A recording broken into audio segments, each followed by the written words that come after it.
लोकसभा क्षेत्र के ब्रह्मपुर में लोजपा के एक बहुत बड़े बाहुबली नेता हुलास पांडे जी चुनाव लड़ रहे हैं। जरा सुनिए ये लोग कैसा कैसा राजनीति करते हैं। बिहार में स्वच्छता की बात कर रहे हैं। एनडीए का उम्मीदवार कौन है? लोजपा के हुलास पांडे। उनकी छवि क्या है वो आप हमसे बेहतर जानते हैं। वहां से ये जन सुराज के प्रत्याशी हैं डॉक्टर सत्य प्रकाश तिवारी। देख लीजिए पटना में बहुत बड़ा नेत्र अस्पताल चलाते हैं और इनका चेहरा देख लीजिए कि एक दबाव में इन्होंने टिकट लिया है कि खुशी खुशी लिया है। ये देख लीजिए इन्होंने जन सुराज का टिकट लिया, जन सुराज ने इनको उम्मीदवार बनाया।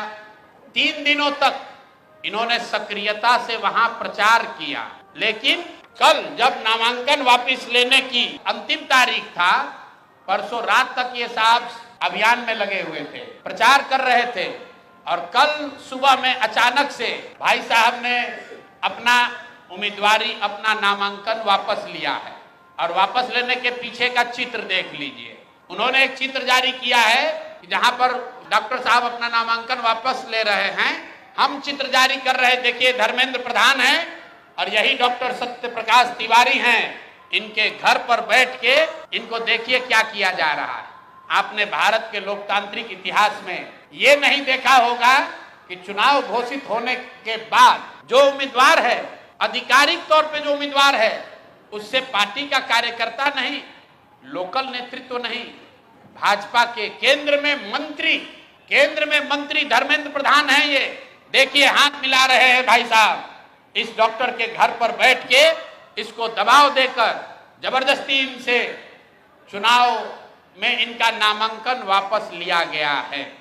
मेरे भाई, लोजपा के एक बाहुबली नेता को बचाने के लिए, वहां के एक जनसुराज के सभ्य डॉक्टर के उम्मीदवारी को खत्म कराने के लिए आप इतनी ताकत लगा रहे हैं, तो पूरा बिहार को ये देखने, जानने, समझने की जरूरत है कि जनसुराज के लोग भाग रहे हैं कि यहाँ खुलेआम गुंडागर्दी की जा रही है, लोकतंत्र की हत्या की जा रही है। आप बताइए, आप में से कोई भी आदमी, आप सारे पत्रकार, यहाँ देश के भी पत्रकार हैं, पूरे देश के इतिहास में, लोकतांत्रिक इतिहास में आप दिखा दीजिए कि जहां किसी दूसरे पार्टी का घोषित उम्मीदवार, उसके साथ भारत के केंद्रीय मंत्री बैठकर उसको डराकर, समझाकर, कोर्स करके उससे उम्मीदवारी वापस लेने के लिए मजबूर कर रहे हैं। ये चित्र आपके सामने जारी कर रहे हैं। ऐसी गलती इन्होंने सूरत में की थी लोकसभा चुनाव में। आपको याद होगा जब ये लोग 400 पार का नारा दिए थे तो सूरत में सारे दलों के प्रत्याशियों का नामांकन वापस ले लिया गया था। इस स्वतंत्र भारत के इतिहास में पहली बार ऐसा हुआ कि सूरत में भाजपा का प्रत्याशी बिना चुनाव लड़े ही जीत कर आ गया, लेकिन जनता ने उसका करारा जवाब दिया। जो 400 सीट का दावा कर रहे थे उनको 240 पर निपटा दिया।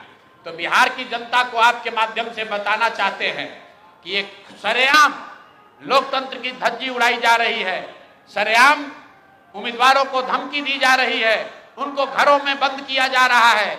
और बंद करने वाले लोग कोई स्थानीय नेता नहीं है, गुंडा बदमाश मवाली नहीं है। यहाँ के भारत के दूसरे मंत्री धर्मेंद्र प्रधान बैठकर देखिए चाय नाश्ता कर रहे हैं। और डॉक्टर साहब बताइए, कोई एक डॉक्टर हिम्मत करके बिहार की व्यवस्था को सुधारने के लिए खड़ा हुआ है, आप उसका हौसला अफजाई नहीं कर रहे हैं, आप उसका विरोध कर रहे हैं। यहाँ तक तो ठीक है, लेकिन आप उसके घर पर बैठ के उस पर राजनीतिक, आर्थिक, सामाजिक दबाव बना रहे हैं, उसको धमका रहे हैं।